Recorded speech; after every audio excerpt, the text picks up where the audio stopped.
The space elevator rattled and groaned, a testament to human ingenuity and the universe's indifference. Jura Markov sat in a seat that was about as comfortable as a bed of nails, not that he'd ever tried that sort of bedroom experiment. He adjusted his tie, which was purely ceremonial since nobody else wore one in space. "Why did I even put this on?" he muttered, glancing at the other passengers who were blissfully tie-free. Above him was the Galactic Council's headquarters, a sprawling cluster of bureaucratic misery and self-importance, just like home, only with more aliens and fewer complaints about the weather.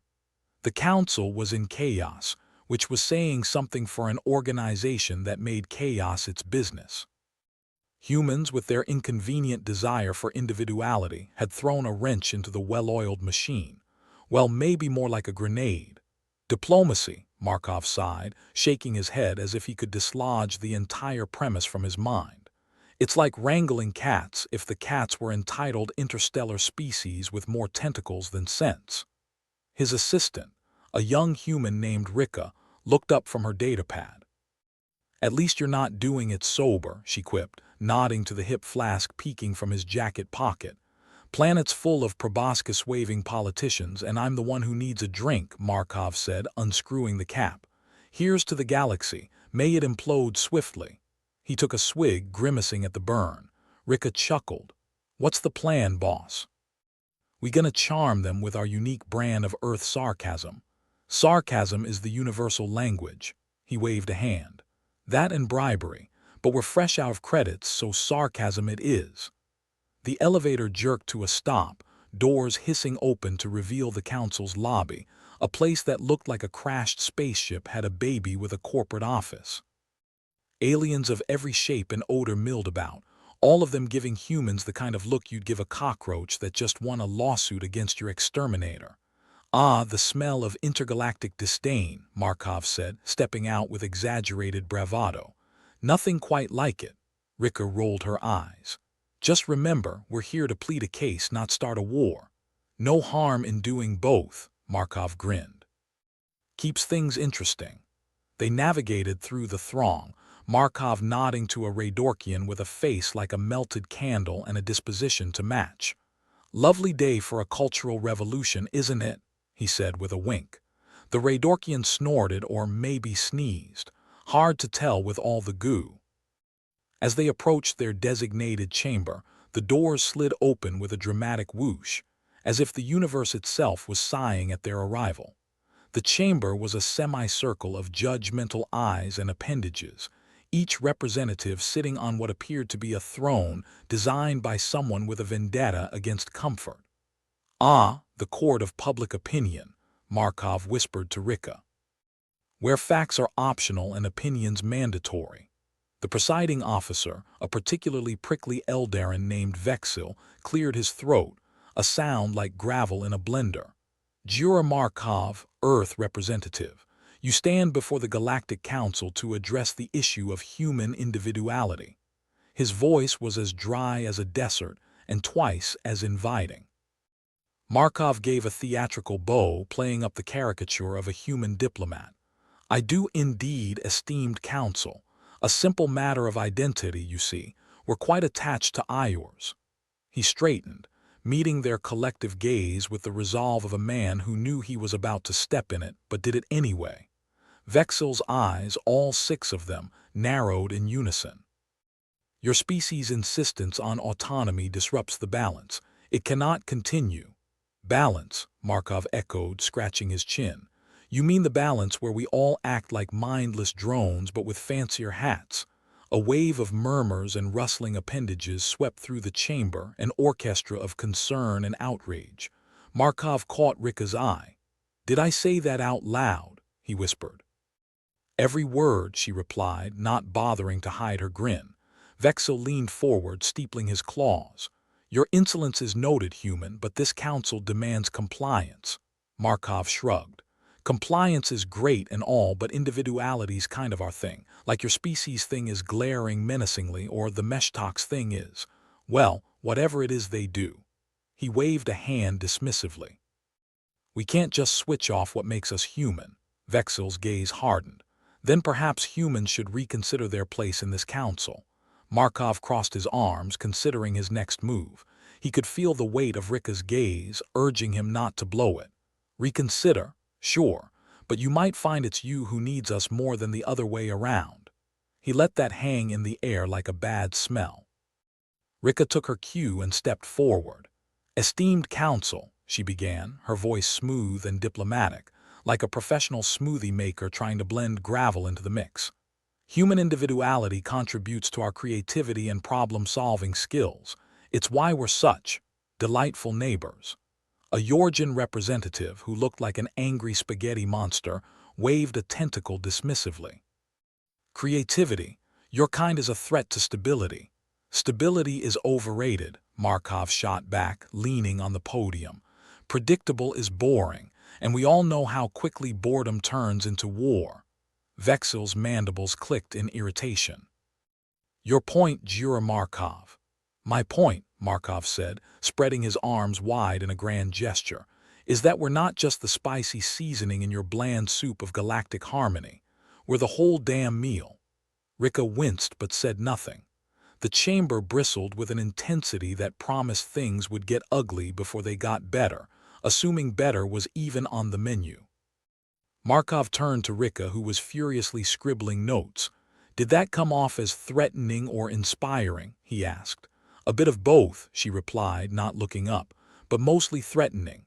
"Perfect," Markov said with a satisfied nod. "Just how I planned it."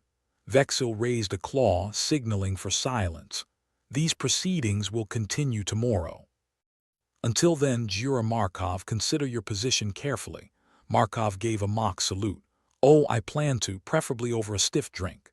As they exited the chamber, the doors hissing shut behind them, Rika elbowed him in the ribs. "You really know how to make friends." "Friends are overrated," Markov replied, adjusting his tie again. "Enemies make life interesting, and after all, we're humans. If we're not interesting, what's the point?" They strolled down the corridor, past a gawk of alien dignitaries gossiping like a flock of intergalactic pigeons. "So, what's the plan for tonight, boss?" Rika asked. "We drink, we strategize, and we try not to get disintegrated," Markov said, flashing a grin that was all teeth and defiance. "In that order. Why not? We're humans.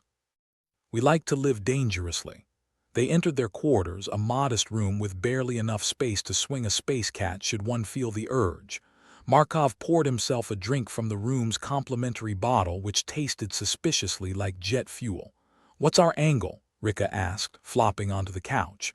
"We can't just wing it." "Why not?" Markov said, settling into a chair. "We've come this far on charm and audacity.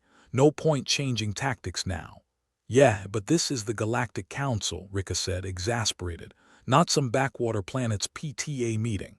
"Same principles apply," Markov replied, swirling his drink. "Make them see what they're missing without us, or what they'd endure. Chaos is just another form of opportunity." Rika sighed, running a hand through her hair. "You do realize this could backfire spectacularly, right?" "Oh, I'm counting on it," Markov said with a smirk. "What's diplomacy without a bit of fireworks?" Rika shook her head, but there was a hint of admiration in her eyes. "You're incorrigible." "That's why you love me," Markov said, raising his glass. "To human ingenuity and galactic chaos." Rika clinked her glass against his. "To individuality and all its wonderful consequences." They drank, the liquid burning down their throats, a reminder that chaos and opportunity were two sides of the same coin. Tomorrow they'd face the council again, but tonight they'd revel in their humanity for better or worse. As Markov settled into his chair, he couldn't help but chuckle. "You know, they think we're uncontrollable. And we're gonna prove them right," Rika said, raising her glass once more. "Here's to a galaxy that's never gonna know what hit it." Markov grinned, feeling the warmth of the alcohol settle in his bones. "Damn right." Markov awoke to the sound of alarms, the shrill kind that suggested something had gone terribly wrong or that the universe just hated him personally. He couldn't decide which was more likely. He groaned, rolling off his lumpy cot and onto the cold, metallic floor of their cramped quarters. Rika was already up, datapad in hand, looking far too awake for someone in a galactic crisis. "What's the noise about?" Markov grumbled, rubbing his eyes. Rika didn't look up, her fingers flying over the touchscreen. "Somebody sabotaged the space elevator. It's destabilizing." "Ah, of course," Markov said, standing up and stretching his back with a wince. "Because why not add a physical threat to our diplomatic suicide mission?" He shoved his feet into his boots, grabbed his ceremonial tie, with the level of enthusiasm one might show for a root canal, and headed for the door. Rika followed, still glued to her datapad. "We need to get to the open chamber," she said, "before we end up in orbit the hard way." "Right," Markov said. "Wouldn't want to miss the Council's rendition of who's to blame for this mess." The corridors were buzzing with aliens of all shapes and temperaments, each more anxious than the last. The only thing worse than a politically charged atmosphere was one that might literally blow up in your face. As they made their way towards the council chamber, Markov noticed the walls vibrating subtly, like the heartbeat of a panicked giant. "Feels like the place is about to shake itself apart," he said, sidestepping a particularly frantic furry creature that seemed determined to pace a hole in the floor. "That's because it is," Rika replied, her voice as dry as his morning toast. "The elevator's stabilizers are failing. We need to get everyone to safety." "Ah, yes, because managing interstellar chaos wasn't enough of a headache," Markov muttered. "Now we're playing savior too." They reached the chamber just as Yavorth, the Arcanian representative, was delivering what appeared to be a very impassioned soliloquy on the dangers of human individuality. He paused mid-rant as Markov and Rika entered, his fiery orange eyes narrowing to slits. "Jura Markov," Yavorth said, his voice like gravel being ground into glass. "Just in time to witness the consequences of your species' recklessness." "Good morning to you too, Yavorth," Markov said, slipping into his seat. "Apologies for the elevator. We should have stuck to the stairs." The room was a cacophony of voices, each representative trying to outshout the next in some kind of competitive blamefest. Vexil was there too, his mandibles clicking irritably as he tried to regain order. "Silence," he bellowed, his voice managing to cut through the chaos like a rusty knife. Markov took the lull as an opportunity. "Esteemed Council," he began, using the term esteemed with enough sarcasm to power a small star. "Let's not jump to conclusions about the elevator incident. It could be anyone. I hear the Yorgians were quite displeased with the breakfast options." A Yorgian, looking like a cross between a jellyfish and a plate of spaghetti, waved his tentacles indignantly. "We do not engage in sabotage, human." "Of course not," Markov said soothingly. "You're too busy critiquing culinary delights." Rika elbowed him, which was her way of saying shut up before you make it worse. Markov gave her a wink. "We should focus on the immediate problem," she said diplomatically. "The building's integrity is compromised. We need solutions, not finger-pointing." Vexil nodded, his demeanor shifting to something slightly less hostile. "Agreed. We must evacuate to safety. But this is a reminder of the instability humans bring." "Oh, come on," Markov said, throwing his hands up. "Unstable structures, unstable politics, what's the difference?" Yavorth rose from his seat, his towering form looming ominously. "Humans are a threat to order." "Order's overrated," Markov shot back. "Besides, if we were so predictable, you'd be bored out of your tentacles." The chamber trembled again, a not-so-gentle reminder that time was of the essence. Vexil clamped his mandibles together, the universal sign for no more nonsense. "This discussion is postponed. Evacuation protocols must be initiated immediately." The council representatives reluctantly began to move, their protests drowned out by the ever louder alarms. Markov and Rika exchanged a look, the kind shared by people who've been through too many crises together. "We're really doing this," Rika said, exasperation and a hint of admiration in her voice. "We are," Markov replied, grinning. "Because who else is crazy enough to?" As they filed out with the rest of the council, Markov couldn't help but feel a certain appreciation for the absurdity of it all. Galactic politics, sabotage, and an impending structural failure all wrapped up in a neat little bundle of chaos. Just another day at the office. The evacuation was, unsurprisingly, a mess of epic proportions. Representatives shouting over each other, aides scrambling to collect datapads and other valuables as if they'd be of any use if they all ended up as space debris. Markov found himself swept along in the tide, Rika at his side as they navigated the madness. "Any idea who actually did it?" Rika asked, her voice barely carrying over the din. "Does it matter?" Markov replied. "Whoever it was, they've got a sense of timing. Probably a comedian in another life, gallows humor really." Rika said, shooting him a look that was all exasperated affection. "It's either that or panic," Markov shrugged. "And I gave up panic for Lent." They reached the emergency pods, a series of cramped capsules that looked like they'd been designed by someone with a fondness for claustrophobia. Markov was about to step into one when Yavorth caught him by the shoulder. "This isn't over, human," the Arcanian growled, his breath hot and slightly metallic. "Never said it was," Markov replied. "Look, why don't we table the threats until after we're not at risk of becoming cosmic roadkill?" Yavorth glared, but his grip loosened. "Very well. But you will answer for this." "Promises, promises," Markov said with a nod, then ducked into the pod where Rika was waiting. The door hissed shut behind them, sealing with a finality that suggested it had no intention of ever opening again. Rika strapped herself in, her fingers tapping against the armrest with nervous energy. "I hate these things. They're not great," Markov agreed, settling into the seat that seemed designed for someone with fewer vertebrae. The pod shuddered as it launched from the building, the sudden acceleration pressing them back into their seats. Markov felt his stomach drop, but then again, that could have been the breakfast. "Well," he said, trying for levity. "This is one way to see the galaxy. Would have preferred a cruise," Rika replied, glancing out the small viewport as the council headquarters shrank to a speck. "Think this is going to hurt our chances with the council?" Markov considered the question, scratching his chin thoughtfully. "Chances were already toast. This is just the universe's way of adding jam," Rika snorted. "You're hopeless. That's why you stick around," Markov said, grinning. "Can't resist a project." The pod's autopilot kicked in, setting a course for one of the emergency rendezvous points. Outside, stars streaked past, indifferent to the petty squabbles of the Galactic Council. It was a sobering reminder of their insignificance, though Markov preferred to think of it as liberating.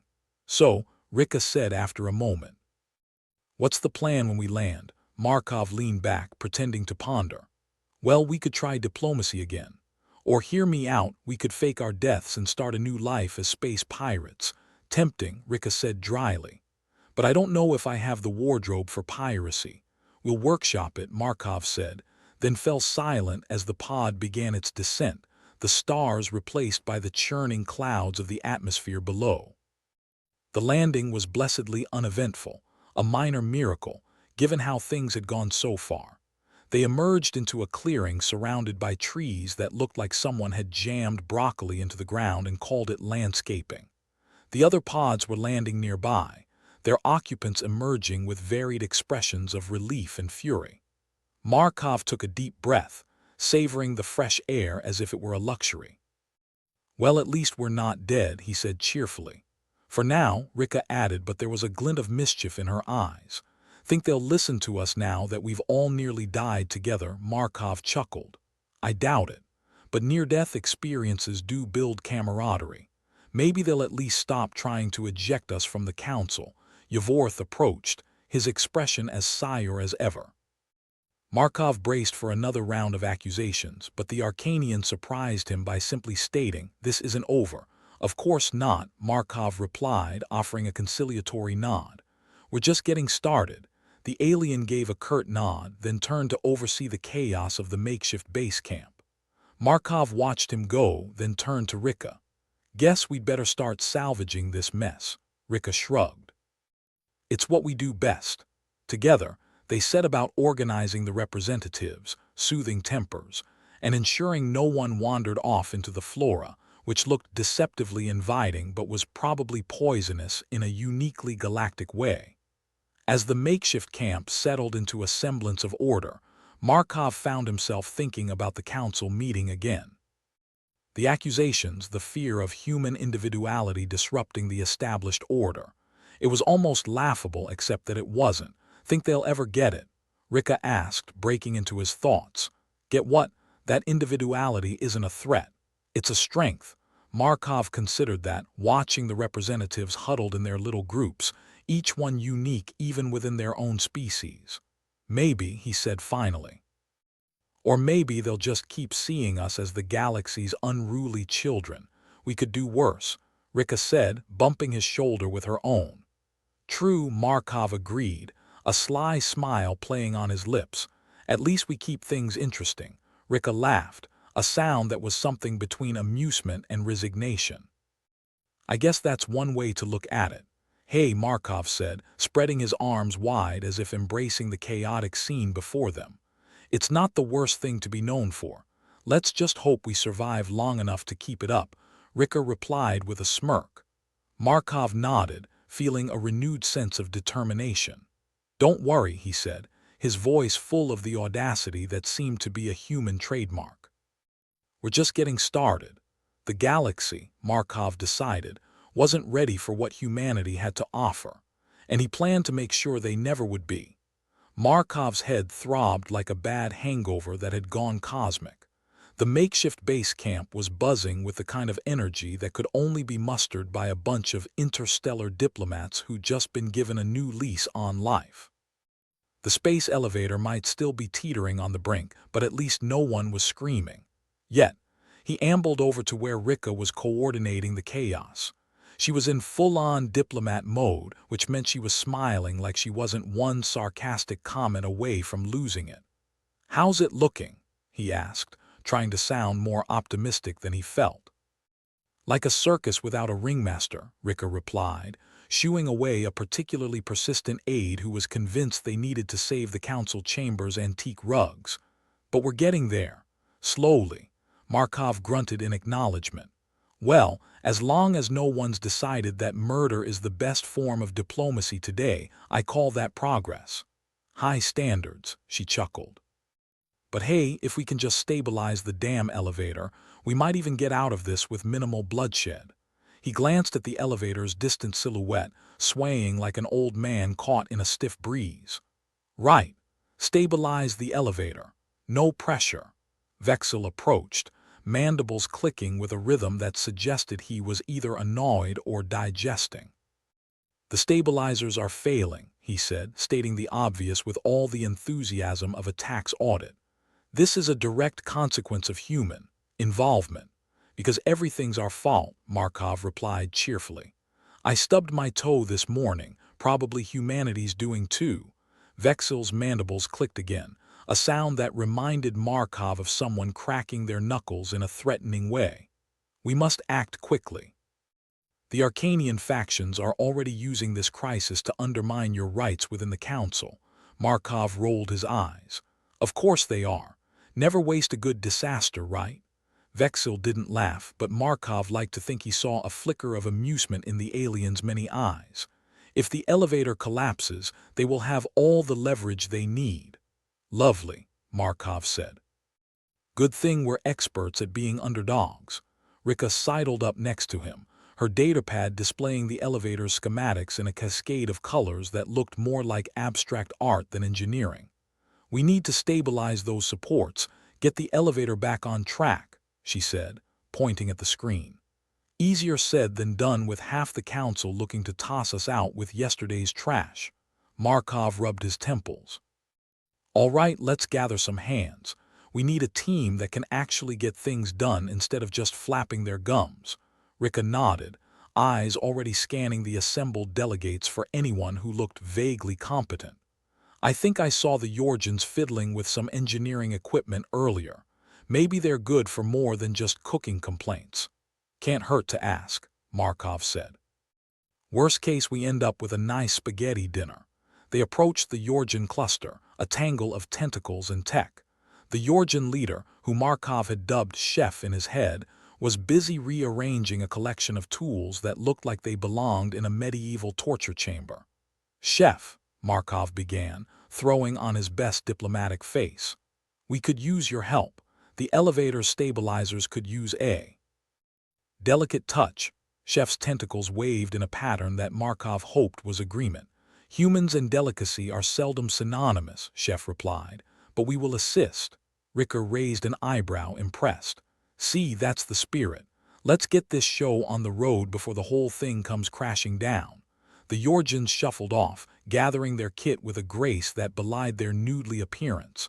Markov turned to Rika. "All right, that's one part of the plan. Now we just need to keep the Arcanian factions from turning this into an interstellar witch hunt." "It's like walking a tightrope in a hurricane," Rika said. "Except the ropes are on fire and there's a pack of angry dogs waiting at the bottom." "Who needs metaphors when reality's this fun?" Markov quipped, wiping his forehead. "Let's find Yavorth. If anyone can be leaned on to back off, it's him." Yavorth, the Arcanian representative, stood like a statue amidst the chaos, arms crossed and face set in a permanent scowl. Markov and Rika approached him, their expressions as neutral as they could muster, which wasn't much. "Yavorth," Markov greeted, trying for cordiality but ending up closer to "I swallowed a wasp." "We might have a way to stabilize the elevator, but we need a little breathing room." "Breathing room?" Yavorth echoed, unimpressed. "The only thing that will be breathing is the vacuum of space if your plan fails." "Cheerful as always," Rika interjected, not missing a beat.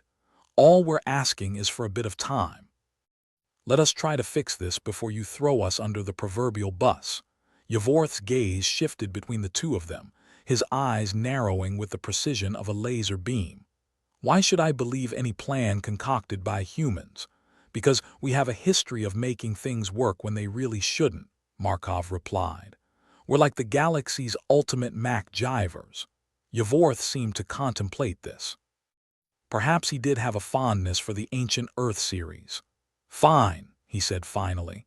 "But if you fail, it will be your species that faces the consequences."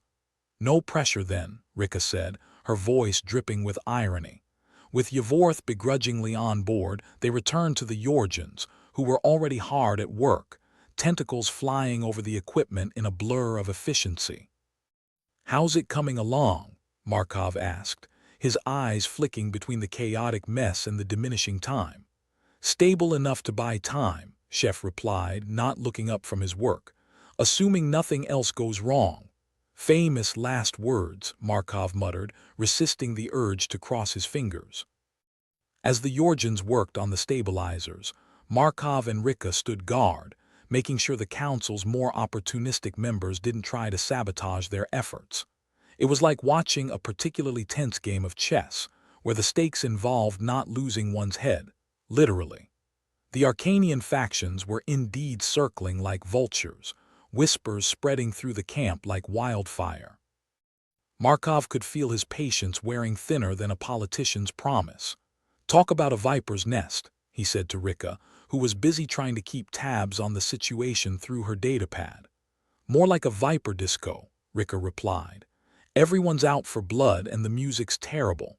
At least we know how to dance," Markov said, shooting her a grin that was more bravado than anything else.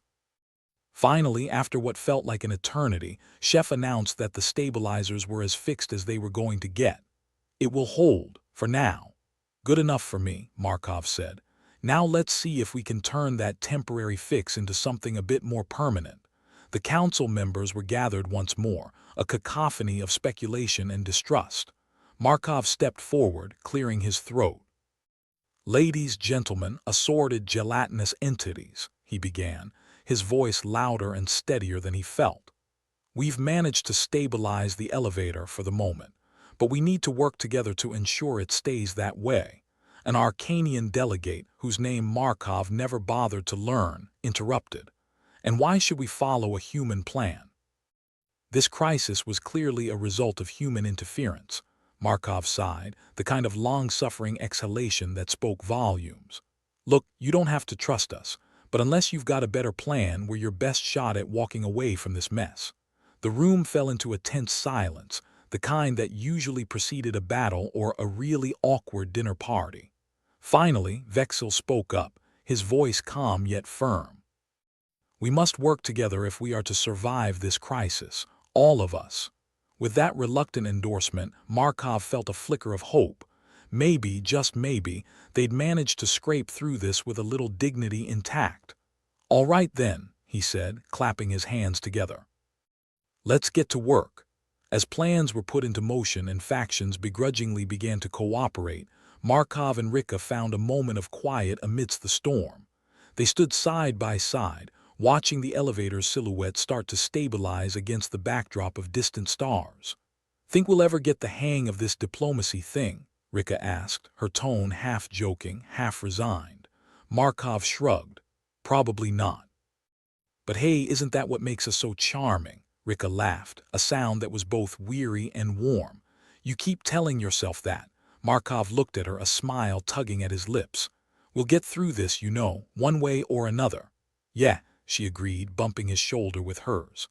"One way or another." As the council members worked together, albeit under duress, Markov allowed himself a moment of optimism. It was a strange, uncomfortable feeling, like wearing shoes that didn't quite fit. But he held on to it because hope, however fragile, was a human specialty. And right now, they'd take any edge they could get. Markov was loitering near the makeshift command center, trying to give the impression of someone not about to have a coronary. The latest crisis update flashed on Rika's datapad, making her wince as if she just swallowed a bug. "The elevator stabilizers are holding," she said, not quite managing to keep the disbelief out of her voice. "For now." "Great news," Markov replied, his sarcasm dialed to max. Now about the actual disaster waiting in the wings. Vexil, who had snuck up behind them with all the subtlety of an elephant in zero gravity, interjected. "The Arcanian factions are capitalizing on this instability. They're using the chaos to push their anti-human agenda." "No kidding," Markov muttered. "It's like they're playing bingo with our misfortunes." Rika frowned, scrolling through a list of names. "Look at this," she said, turning the datapad towards them. "There's a group of delegates who seem a bit too interested in our failures." Markov leaned in, squinting at the list. "I recognize some of those names. They've been throwing shade our way every chance they get. And not the nice, cool kind of shade," Rika added. "More like the block out the sun and hope you wither kind." Their gloomy musings were interrupted by a sudden commotion from across the camp. A group of Arcanians was huddled, speaking in hushed tones that were just a bit too deliberate to be casual. "Looks like a conspiracy," Markov said, nodding towards the group. "Or a really awkward intervention." Vexil's eyes darted back and forth, assessing the scene with the precision of a sniper. "We should be cautious. They could be planning something." "What, like a surprise birthday party?" "I doubt it," Rika said, her voice dripping with irony. "More like surprise you're unemployed." Markov sighed, rubbing his temples again. "We need to find out what they are up to. If they've got plans beyond just badmouthing us, we have to know." Rika nodded, and they set off towards the cluster of Arcanians, trying to look as nonchalant as possible. As they approached, the Arcanians fell silent, eyes narrowing in suspicion. "Hey there," Markov greeted, throwing in a smile that felt more like a grimace. "Lovely day for a mutiny, isn't it?" The leader of the group, a particularly smug-looking Arcanian named Scythe, tilted his head. "What do you want, human?" "Just checking in," Rika said, her tone as sweet as poison. "Saw you all having a little chat, thought maybe you'd let us in on the fun." Scythe's expression didn't change. "We were discussing the current instability, how it highlights certain deficiencies in human leadership." "Ah, yes," Markov replied, "because it's not like anyone else here ever screws up. Just us bumbling humans, right?" "Exactly," Scythe said, crossing his arms. "Your species is a liability." Markov chuckled, though it was more of a low growl. "Funny how our liability is holding this place together while you lot stand around pointing fingers." Before the tension could escalate further, Vexil stepped in. "We should focus on stabilizing the situation, not on laying blame." Scythe's eyes flicked to Vexil, his disdain barely masked. Of course, the alien defender. You always were a curious one. Vexil's mandibles clicked softly, a sound that Markov suspected meant he'd reached the end of his patience. Curious or not, we need solutions, not more problems. Scythe made a dismissive gesture but said nothing, and Markov took that as a win, however temporary it might be. They turned away from the Arcanians, who resumed their conspiratorial huddle. As they walked back towards their makeshift base, Rika sighed. This feels like herding cats, cats with knives and a grudge. Yeah, Markov agreed, but at least we're the ones with the laser pointer, sort of. The camp was a flurry of activity as everyone settled back into their tasks. Other species were watching their exchange with the Arcanians, whispers of dissent snaking through the crowd. Think we've got a mole? Markov asked, lowering his voice. Rika glanced around before nodding. I wouldn't bet against it, there's too much precision to their chaos. Great, Markov muttered. What's next? Finding out the cough is laced with arsenic would explain why it tastes like death, Rika replied, managing a wry smile. They were about to dive back into the chaos when a shrill alarm went off, causing a ripple of panic through the camp. Markov's heart sank as he recognized the sound. The elevator's stabilizers were failing again. Perfect, he said, throwing his hands in the air. Just what we needed. Vexil was already moving, his many eyes scanning the camp. We need to secure the elevator. Now, Markov and Rika followed, weaving through the crowd as the Arcanian factions began shouting over one another, each trying to seize control of the narrative. Can't they at least wait until we're not on the brink of catastrophe? Rika shouted over the din. Apparently not, Markov replied. It's like trying to argue with a tornado. They reached the base of the elevator, which was shuddering violently. The Yorgians were already there, Chef barking orders as his tentacles flew over the controls. Status? Markov asked, trying to keep the desperation out of his voice. Not good, Chef replied tersely. We may need to evacuate if this continues. And add a mass panic to the list of today's highlights, Rika said. Lovely. As the Yorgians worked, Markov's mind raced.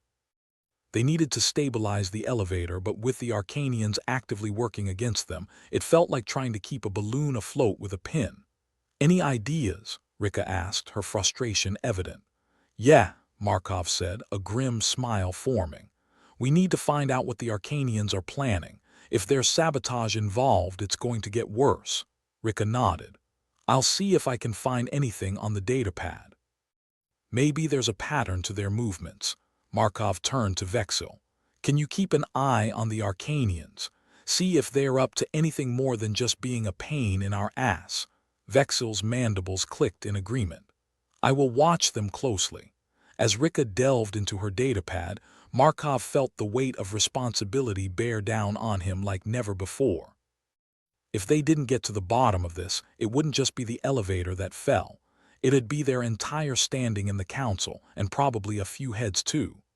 Let's shore up the stabilizers first, Markov said finally. If we can buy time, maybe we can stop whatever's coming. The Yorgians worked with frantic precision, and Markov aided where he could, though engineering was about as familiar to him as ballet. Still, it felt good to do something concrete for once instead of just talking. More duct tape than engineering now, he muttered, handing a tool to Chef. Whatever works, Chef replied, surprisingly nonchalant. As they labored, Rika suddenly stiffened, her eyes glued to the datapad. Markov, she called, urgency in her tone. I think I've found something. Markov hurried over, peering at the screen. There, hidden among lines of mundane communications, was a coded message. He didn't need to understand it to know it was trouble. They're planning something, Rika said, her voice low. This isn't just talk, Markov cursed under his breath. Great. Just when I thought we were getting a handle on things. What now? Rika asked, her eyes scanning the camp for any sign of trouble. Let's get this info to Vexil, Markov decided. If anyone can help us figure out the Arcanians' next move, it's him. They moved swiftly through the camp, finding Vexil near the edge, observing the Arcanians with an intensity that suggested he was counting their breaths. Vexil, Markov called, waving the datapad. We've got something. Vexil accepted the datapad, his eyes darting over the information. This is concerning. If the Arcanians act on this, it could destabilize not just the elevator but the council itself. Just when you thought politics couldn't get any more fun, right? Markov quipped, though his heart wasn't in it. What do we do? Rika asked, pulling her jacket tighter against a chill that had nothing to do with the temperature. We need to expose this, Vexil said, but we must do it carefully. If we act too quickly, they could accuse us of fabricating evidence. So, sneak in late and hope no one notices, Markov said. Sounds like my kind of plan. They discussed logistics, formulating a strategy to bring the information to light without it blowing up in their faces.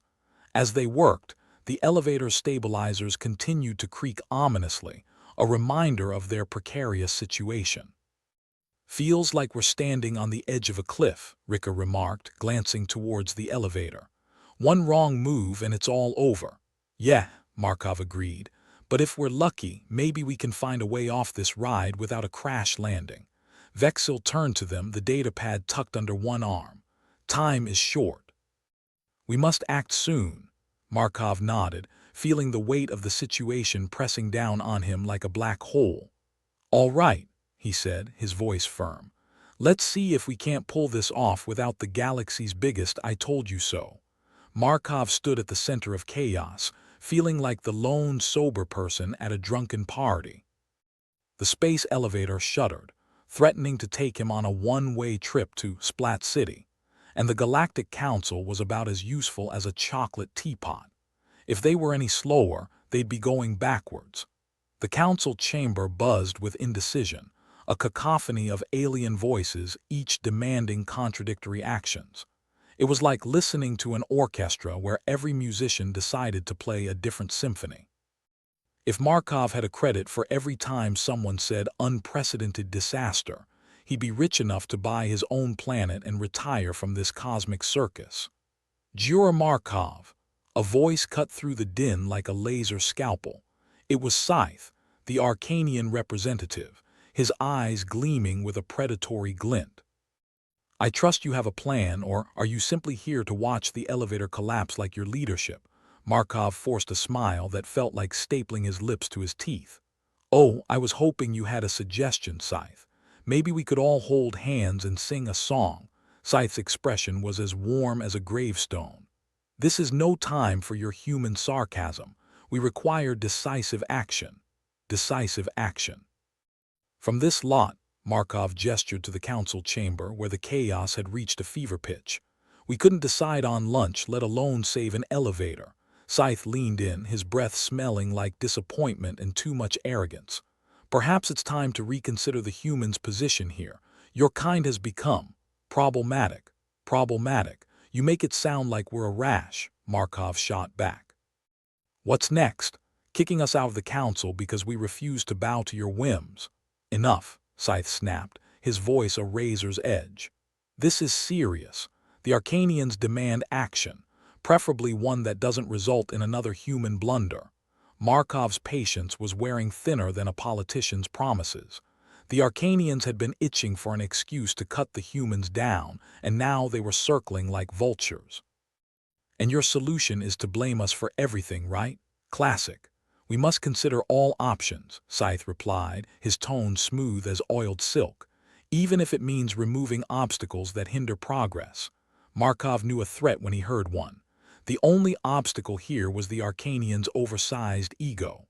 Well, Scythe, while you're busy clearing obstacles, the rest of us will be trying to save lives. You know, something productive. Scythe's eyes narrowed to slits, but before he could retort, a piercing alarm echoed through the chamber.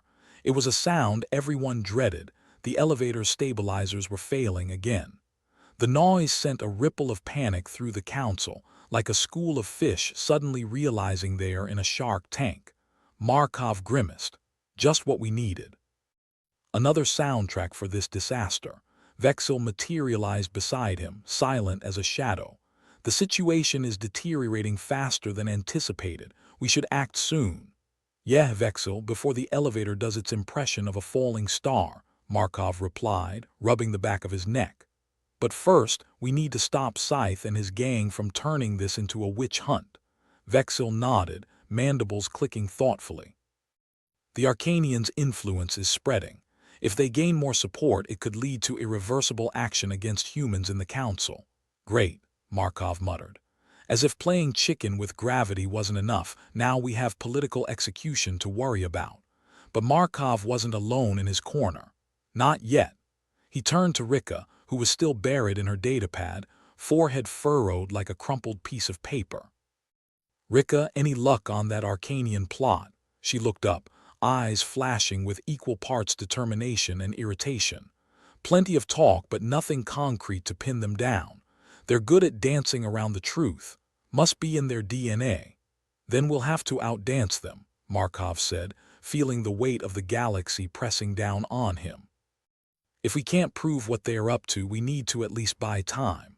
Rika's wry smile didn't reach her eyes. Time, huh?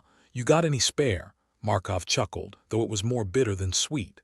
No, but we can fake it till we make it. They were running on fumes, racing against a clock that seemed hell-bent on running out faster than usual. Markov was acutely aware of the whispers, the glances from the other representatives, as if they were daring him to make a mistake. He felt more isolated than a lone sock in a washing machine. Vexil's voice was low, meant only for Markov's ears. The Arcanians are rallying others. We must counter their narrative before it gains more traction. How? Markov's frustration bled through his words. It's like trying to argue with a storm. Then let's be a bigger storm, Rika interjected, a fierce glint in her eye. If we can't stop them outright, maybe we can shake things up enough to force a pause. Markov considered this, the weight of a galaxy's expectations bearing down on him. All right. Let's give them something to think about while we keep this elevator from turning into a meteor. The council chamber was a powder keg waiting for a spark. Every word, every glance was a potential trigger for chaos or worse. Markov knew that if they didn't handle this delicately, they'd be facing more than just a mechanical failure. All right, listen up, Markov said, raising his voice to cut through the din. We need to stabilize that elevator. I don't care if you have to use chewing gum and good intentions, just make it happen. A few heads turned, some in surprise, others in skepticism. He didn't have time to care about public relations. If the elevator went down, they'd all be in deep space without a suit. Scythe, he turned, catching the Arcanian's calculating gaze. You want action. How about we all put our egos aside and focus on not dying today? Scythe's lip curled slightly, but he nodded, albeit reluctantly. Very well, for now. Markov didn't have the energy to celebrate the small victory. Instead, he focused on the bigger problem, keeping the space elevator from becoming the universe's newest crater. Rika, Vexil, and a handful of other representatives who hadn't lost their minds to politics joined in, forming a ragtag team of reluctant heroes. It was a mix of skepticism and determination, like trying to build a ship with scraps from a junkyard. All right, people, Markov said, trying to sound more confident than he felt. Let's see if we can pull off a miracle. They moved with purpose, Rika and Vexil leading the charge to shore up the stabilizers. The rest of the council watched, some with doubt, others with a glimmer of hope. Markov could feel the weight of their gaze, the unspoken question. Could a human really save them? Nice cheer squad we've got, Rika muttered as she adjusted a control panel, her hands flying with practiced precision. Yeah, Markov grinned. It's not every day you get to perform for an audience of skeptics and doom-mongers. The stabilizers groaned ominously, a symphony of metal fatigue and strained engineering. They worked feverishly, trying to coax life back into an ancient system that clearly wanted a vacation. Careful, Vexil warned, his voice as steady as a rock in a storm. One wrong move could trigger a cascade failure. No pressure then, Markov replied dryly as he watched Rika make another adjustment. Just the fate of everyone up there, down here, and in between. Time stretched like an elastic band on the verge of snapping. Every second felt like an eternity, each tick of the clock a reminder of their precarious position. Markov couldn't shake the feeling that they were tap dancing on a knife's edge. "Almost there," Rika called, sweat beading on her forehead. "Just need a bit more," her words cut off as the stabilizers shuddered violently. A collective gasp echoed through the chamber as everyone braced for the worst. For a heartbeat, everything hung in the balance. Then with a groan that nearly shattered every nerve in Markov's body, the stabilizers settled, their ominous tremors fading to a less terrifying hum. "Did we just do that?" Markov asked, disbelief coloring his voice. Rika nodded, a shaky smile breaking through. "Yeah. I think we just pulled a rabbit out of a black hole." The room exhaled as one, a collective sigh of relief mingling with the tension still lingering in the air. Markov felt the weight on his shoulders lighten, if only slightly. But their victory was short-lived. The Arcanians and their allies were already regrouping, whispering among themselves, plotting their next move. Markov knew this was far from over. "Let's not get too comfortable," Vexel cautioned, his eyes scanning the room. "The Arcanians will strike again. We must remain vigilant." Markov nodded, his resolve hardening. "And next time we won't just be defending. We'll be ready to hit back." As they turned back to the council, Markov couldn't help but feel a flicker of hope. They'd managed to stabilize the elevator, but the real battle was just beginning. He had friends and allies by his side, and if they could keep the council from imploding, maybe, just maybe, they'd weather the storm. "All right, people," Markov said, his voice carrying a renewed strength. "We've bought ourselves some time. Let's use it wisely." The council members nodded, some grudgingly, others with renewed purpose. For now they were united by a singular goal: survival. As the whispers of dissent faded into the background, Markov felt the eyes of the galaxy upon him. The spotlight was on, and he had no intention of letting this opportunity slip through his fingers. "Let's get to work," he said, determination etched into his every word. "We've got a galaxy to save, one crisis at a time." Markov stood amidst the chaos of the council chamber, feeling like the last sober person at a party for drunks.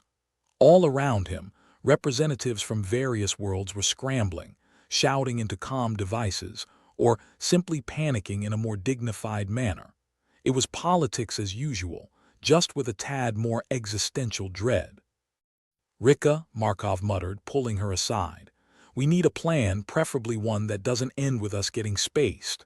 Rika smirked, her fingers dancing over her datapad like she was conducting an orchestra of doom.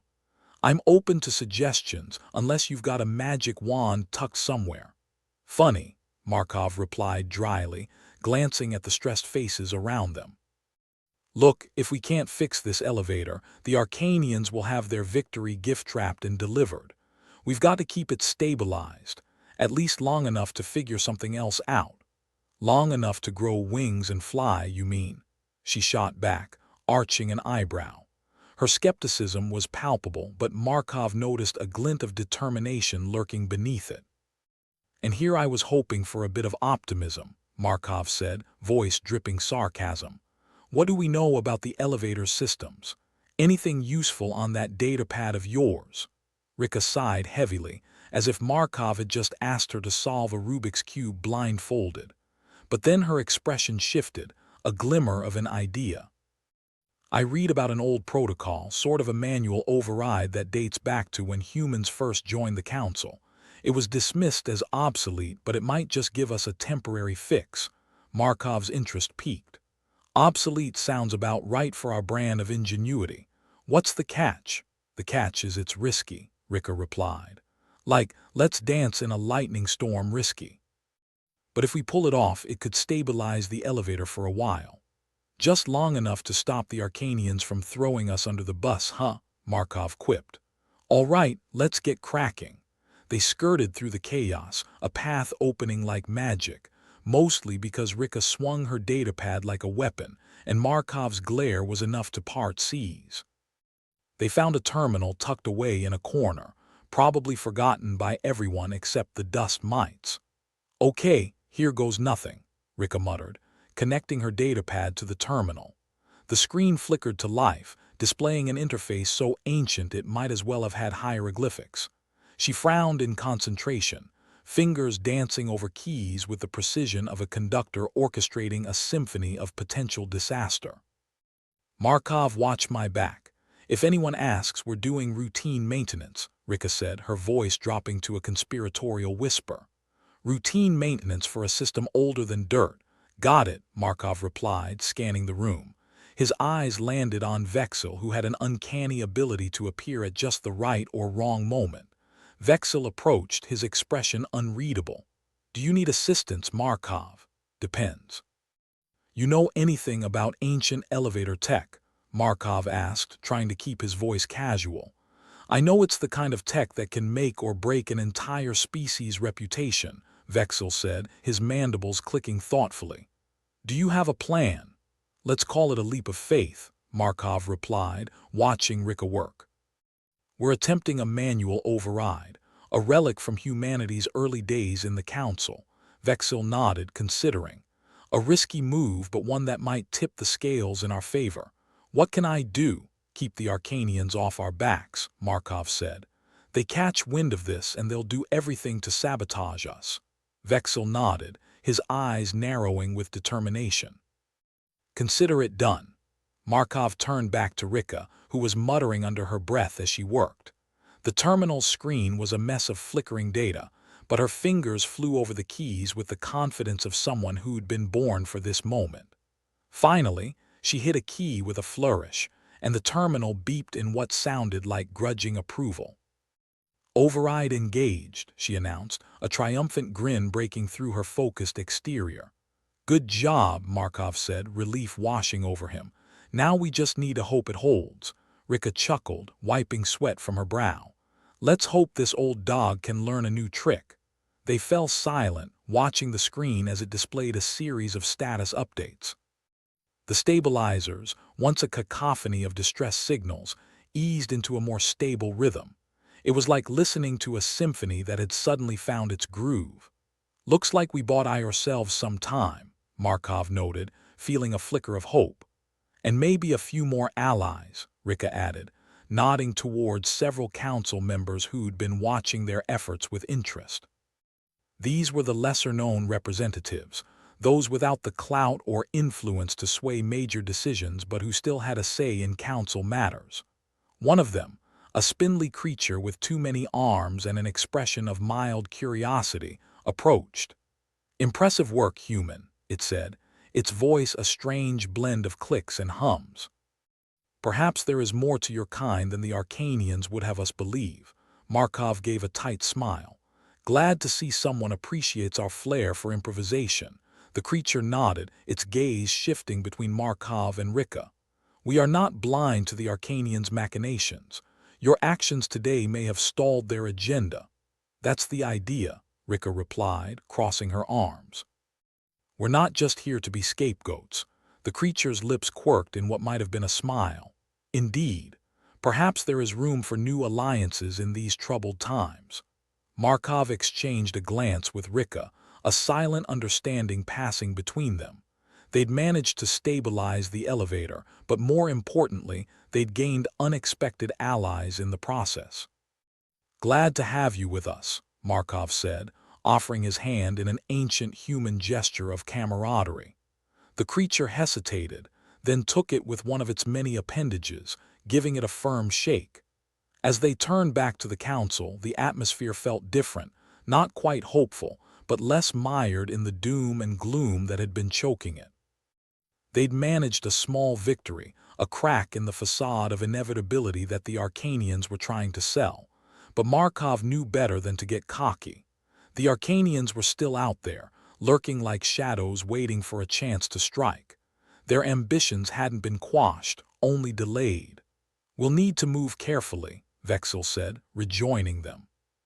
The Arcanians will not sit idly by while you gather support. Let them try, Markov replied, feeling a surge of determination. We're not going down without a fight. Rika nodded, her expression fierce. We've got a window now. Let's make sure they can't close it. With renewed purpose, they regrouped with their ragtag alliance of unlikely allies. The council chamber was still a mess, but there was a sense of shared resolve, a unity born out of shared adversity. Markov took a deep breath, feeling the weight of responsibility settle on his shoulders. He'd been thrust into a situation he hadn't asked for, but now he was determined to see it through. "All right," he said, addressing the gathered representatives. "We've stabilized the elevator for now, but we can't stop here. If the Arcanians get their way, it's game over for all of us. We need to keep pushing back, keep building this alliance."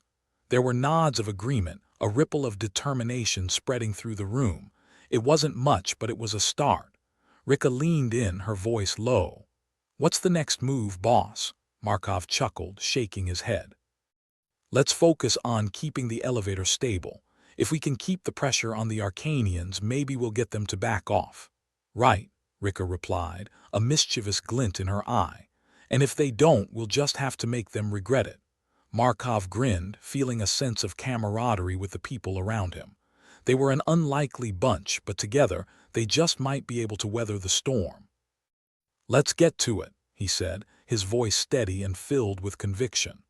"We've got a galaxy to save, one precarious step at a time." He turned back to the council, ready to face whatever came next. The Arcanians might have been playing their games, but humanity had a knack for changing the rules when no one was looking, and Markov intended to play this hand to its fullest. Markov stood in the council chamber, feeling like a juggler who's been tossed chainsaws and told to keep smiling. The space elevator was stabilizing, miraculously, really, like a drunk finally managing to walk a straight line. But he knew better than to pat himself on the back just yet. The council was a zoo of activity, representatives milling about like ants on a caffeine high, some watching the humans with newfound interest, others with barely concealed suspicion. Scythe, the Arcanian representative, strutted over, looking like he'd been sucking on lemons all morning.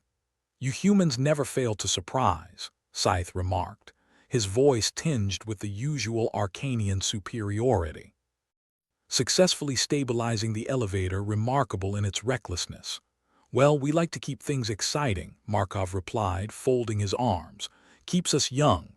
"Or dead," Scythe shot back, eyes narrowing. "This stunt won't go unnoticed." "That was the idea," Markov said, flashing a grin that felt more like a grimace. "And speaking of stunts, how about we talk about the whole anti-human agenda you've been pushing?" Scythe's mandibles clicked, a sound that could only be described as a bug's version of grinding teeth. "The council will not tolerate recklessness. And yet here we are, tolerating the Arcanians just fine," Markov quipped. "Funny how that works." Before Scythe could respond, Vexil materialized at Markov's side, his presence subtle but reassuring. "Markov, we've managed to sway a few more representatives to our cause. They're willing to listen, given the circumstances." "And what circumstances would those be?" Scythe asked, his tone more skeptical than a cat presented with a salad. "The circumstances where humans aren't as useless as you'd like everyone to think," Rika chimed in, joining the conversation with her characteristic sass. "Turns out, when you push us into a corner, we come out swinging." Scythe's eyes flicked between them, the gears visibly turning in his head. "Perhaps there's room for negotiation then." Markov suppressed a smile. "Just what I was hoping to hear." "How about we start with a little respect for human individuality?" Scythe's lip curled, but he didn't outright dismiss the idea, which was as good a start as any. "Perhaps, but this alliance of yours, it remains to be seen if it holds any weight." "Weight's not the problem," Markov said, casting a meaningful glance at the stabilizing elevator. "It's about balance. And right now, we're the ones keeping things from toppling over." The Arcanian representative's silence was all the agreement Markov needed. He turned to Vexil, who was watching the exchange with a look of cautious optimism that didn't quite suit his usually cynical demeanor. "Think we'll get them to budge?" Markov asked quietly, as Scythe retreated to confer with his own people. "There's a chance," Vexil replied, his voice low. "Their fear of losing influence might just outweigh their disdain for humans." "Fear's a hell of a motivator," Rika added, glancing around the chamber at the swirling sea of factions. "And right now we've got them scared." Markov nodded, savoring the small victory. The council might be a den of snakes, but today they'd managed to charm a few. It was a start, but only that. He moved through the crowd, acknowledging nods and calculating glances from representatives they'd won over, each one a potential ally in this farcical circus of interstellar politics. Everyone a potential knife in the back, too, but that was part of the fun. A spindly representative from a lesser-known faction approached him, its movements reminiscent of a spider sizing up its prey. Your actions today were risky, calculated, but risky. I find myself intrigued. Well, I'm all about keeping things interesting, Markov replied, extending his hand. Glad to have you on board. The creature hesitated, then took his hand with what might have been enthusiasm or simply curiosity.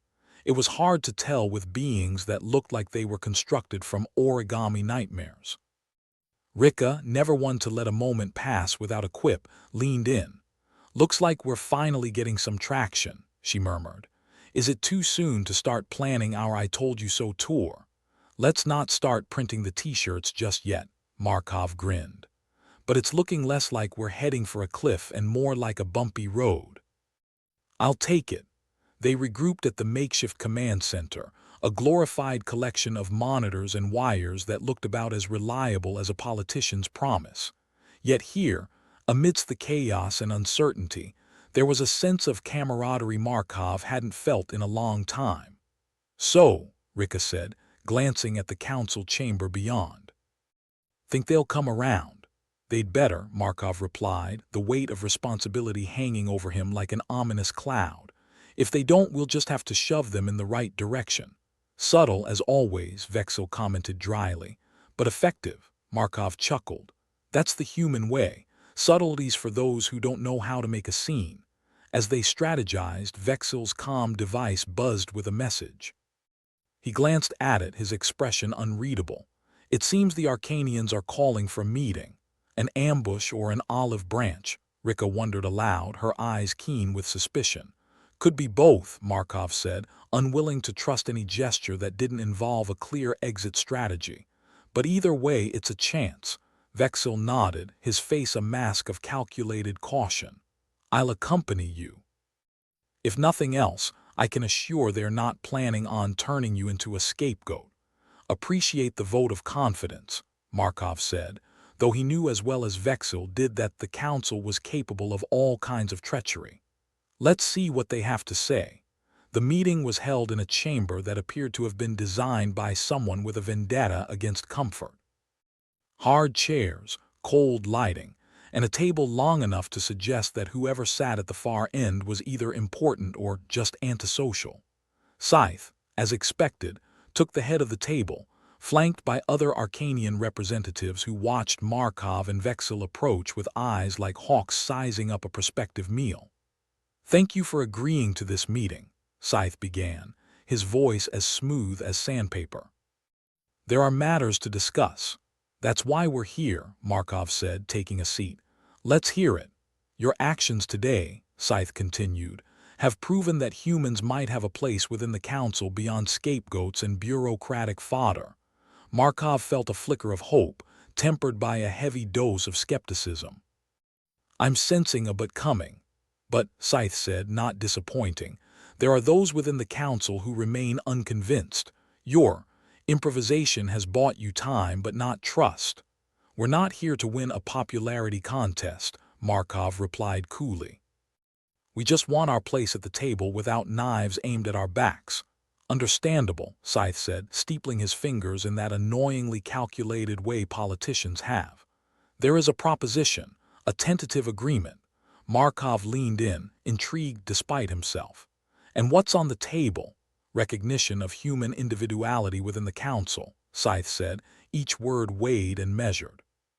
In exchange for continued collaboration on stabilizing the elevator and monitoring its systems, Markov exchanged a glance with Vexil, who nodded subtly. It was a step forward, albeit a shaky one. Collaboration, Markov mused aloud. That means working together, right? Not just doing your dirty work while you collect the credit. Precisely, Scythe replied with a tight smile. Mutual benefit. So you scratch our backs, we scratch yours, Rika summarized, eyeing the Arcanians with a mix of suspicion and amusement. Crudely put, but yes, Scythe acknowledged. Fine, Markov said, sensing an opportunity. But know this, if we're partners, we're partners. No more of this playing both sides. As long as you uphold your end, Scythe replied, you'll find the Arcanians to be fair partners. Markov nearly laughed at that, but held it back. Fair was a term as malleable as a politician's promise, but he'd take what he could get. They shook on it, or at least they gestured in a way that was the interstellar equivalent of a handshake, which involved a lot more appendages than Markov was used to. As they left the meeting, Rika nudged Markov. Think we just made a deal with the devil. More like the devil's very shifty cousin, Markov replied, shaking his head. But it beats the alternative. Vexil, ever the realist, added his 2 credits. Remember, this is only a step. The Arcanians won't change overnight. Markov nodded, his mind already spinning with the implications. Yeah, but for once it's a step in the right direction. They returned to the ragtag group of human allies who greeted them with expectant looks. Markov addressed them, his voice steady. We've got a tentative agreement, he announced. Recognition of our individuality in exchange for collaboration. There was a murmur of approval, the tension of the past Iors easing slightly. Small victories, Markov thought, one precarious step at a time. Rika punched him lightly on the shoulder. Not bad for day's work. Flattery will get you nowhere, Markov said with a grin, though he felt a surge of pride at how far they'd come. Here's hoping it gets us somewhere good, Vexil added, a rare note of optimism in his voice. For the first time since this whole mess started, Markov allowed himself a moment of cautious hope. They had a long way to go, but today they had managed to shift the balance. And in a universe that seemed intent on keeping humanity down, that was no small feat. He squared his shoulders, ready to face whatever came next. Because when it came to humans, one thing was certain, they never knew when to quit. The council chamber buzzed with the electric hum of alien chatter, like a hive of disgruntled bees with PhDs in bureaucracy. Markov stood in the middle of it all, the ceremonial tie around his neck feeling more like a noose than ever. He scanned the room, the faces of the interstellar representatives a kaleidoscope of skepticism and grudging respect. A warm reception, by Galactic Council standards.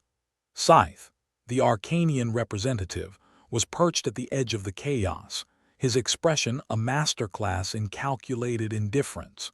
Even his stare seemed to weigh Markov against some intergalactic scale of worthiness. Your proposal, he said, cutting through the noise like a surgeon with a scalpel, was unexpected. You know us humans, Markov replied, leaning in with a conspiratorial wink. Always full of surprises. Scythe's lips twitched into what might have been a smile in some distant galaxy. Indeed.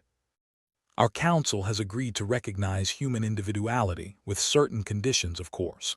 Markov nodded, pretending the words didn't feel like a splash of cold water on a winter's day. Conditions usually mean cooperation, he said. We're good at that, as long as we're not the only ones bringing drinks to the party. Vexil sidled up next to Markov, his presence a silent buttress of solidarity. So we're friends now, he asked, the sarcasm in his voice sharp enough to shave with. Acquaintances, Scythe corrected, his tone dry as a sand dune. With potential for something more. And here I thought I was the romantic type, Markov shot back, crossing his arms. So what's the real catch? I doubt it's just neighborly love. Scythe motioned towards a holographic display hovering above the table, like a digital ghost haunting the bureaucratic realm. The space elevator needs constant monitoring. You've proven resourceful. We expect that same ingenuity moving forward. Rika, hovering on Markov's other side, snorted. Ingenuity's fancy for we're doing all the work, isn't it? Call it what you will, Scythe replied, unflappable as ever. Fine, Markov said, rolling his eyes. But if we're the ones fixing your messes, we want credit. Humans deserve to be more than just the council's janitors. Scythe gave a terse nod, perhaps the closest his species came to agreement. The Council will issue a formal acknowledgement of humanity's contributions. Great, Markov said. As long as it doesn't come with a bill, Rika grinned. Oh, you know they'll want to charge by the word. The crowd began to shift, the meeting dispersing into clusters of alien diplomats, each one a self-contained universe of political machination. Markov couldn't help but feel like a fish that had narrowly avoided landing on a dinner plate, or worse, in a diplomatic soup. As the room began to clear, Vexil clapped Markov on the back. Looks like you pulled it off. Didn't think you had it in you. Neither did I, Markov admitted. But here we are, slightly less screwed than we were yesterday. That's the spirit, Rika said, her voice dripping with irony. Let's aim for mildly successful in the chaos of the universe. Better than total annihilation, Markov shrugged. Let's go rub it in the face of everyone who said we'd never amount to more than seat fillers in this council. As they made their way back to their makeshift command center, a title that was optimistic at best, considering it looked like a ransacked electronics store, Markov felt the weight of the day's negotiations settle onto his shoulders like a lead cloak. He glanced at Rika, who was fiddling with her datapad, probably plotting their next move or ordering pizza from orbit. You good with this? He asked, nodding towards the commotion behind them. Rika gave a lazy shrug. It's a start, and better than being the galaxy's whipping boy. True, Markov agreed. Just wish the galaxy knew how to say thank you without adding fine print. Vexil's comm device chimed, and he glanced down, eyebrows rising. Looks like we've been invited to a follow-up meeting. Celebrations aren't on the agenda, but there's mention of further developments. Markov groaned. Fancy words for let's make sure the humans are still behaving, I bet. Or we found another problem for you to fix, Rika added with a smirk. Let's go face the music then, Markov sighed. I hear it's a waltz of barely concealed threats and thinly veiled opportunities. The chamber they entered was smaller, more intimate, filled with just the right amount of uncomfortable chairs and suspicious glances. The kind of place that bred conspiracy theories and passive-aggressive memos. An Arcanian aide ushered them to their seats, and Markov caught Scythe's eye at the end of the table, the Arcanian's expression unreadable. He had the kind of poker face that could bluff a robot and make it doubt its own algorithms. We're here, Markov said, one eyebrow raised. What's the big news? Scythe nodded to an assistant who activated the room's central holoprojector. It sputtered to life with all the enthusiasm of a tired dog, displaying a map of the interstellar transport system, with the space elevator highlighted in an accusing red. Our engineers have detected anomalies, Scythe began, the words rolling off his tongue like barbs. We require your expertise in addressing these issues. Markov exchanged a look with Rika, who rolled her eyes dramatically. Translation: help, we broke it, again. More like you're the only ones crazy enough to try fixing it, Vexil added dryly. Scythe's expression remained unchanged, though Markov swore he detected a hint of grudging admiration. Your improvisational methods have proven effective. We trust you'll manage this as well. Improvisational, Markov echoed, feigning outrage. You make it sound like we're just making this up as we go along. Aren't we? Rika quipped, jabbing him with her elbow. Fine, Markov said, exhaling heavily. We'll take a look, but this time we want something in return. Scythe arched an eyebrow. Such as? A promise, Markov replied, that when this is all over you'll stop looking at us like we're the Council's comic relief. Scythe inclined his head, his gaze steady. Agreed. Any further issues will be addressed with full collaboration. Now you're talking, Rika said, grinning. See, Vexil, there's hope for them yet. Optimism from Rika, Vexil remarked. Must be a day of firsts. They left the meeting with a promise and a plan, though Markov couldn't shake the feeling that more storms lay on the horizon. But for now, he focused on the small victories. Recognition, influence, a semblance of respect. In a galaxy more interested in power than partnership, it was the kind of success you took and ran with before someone realized the fine print was missing.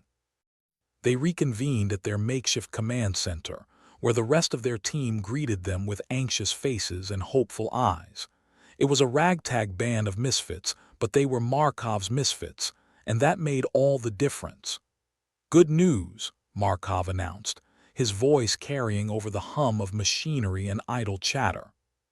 "We've got a seat at the table and the Arcanians are willing to play nice." "For now," Vexil interjected, ever the skeptic. "Small steps," Rika said, her tone surprisingly encouraging. "We've come this far, haven't we?" The room buzzed with a mix of relief and cautious optimism. It wasn't a parade or fireworks, but it was something. And in the grand cosmic dance of diplomacy and deceit, something was more than enough. Markov leaned against a console, surveying his team. "All right, folks," he said. "We're in the spotlight now. Let's show them what humans are made of." Rika sidled up beside him, her expression one of playful determination. "Think we'll survive this diplomatic circus?" "Probably," Markov replied with a grin. "But either way, it'll be one hell of a show." They laughed, the sound echoing in the cramped quarters filled with flickering screens and tangled wires. And for a moment, Markov forgot the weight of the galaxy on his shoulders, lost in the camaraderie of shared struggle and stubborn hope. As the day wore on, Markov found himself at the viewport, gazing out at the endless expanse of stars. Each one a beacon of possibility, a reminder of the vast unknown. The future felt uncertain, a tapestry woven from threads of diplomacy, danger, and defiant courage. But for once, Markov found himself looking forward to it, because amidst the chaos and uncertainty they were making a difference. They were changing perceptions, shifting power, carving out a place for humanity among the stars. And that was something worth fighting for. As the stars shimmered in the black void, Markov smiled to himself, his resolve renewed. Today they had taken a step towards a brighter future. Tomorrow, who knew what battles awaited? But whatever came, he knew they'd face it together. Because when it came to humans, one thing was certain: they never quit. With a final glance at the cosmos, Markov turned away, ready to face whatever challenges the galaxy threw their way. After all, it was just another day in the life of a human diplomat in space, and he wouldn't have it any other way.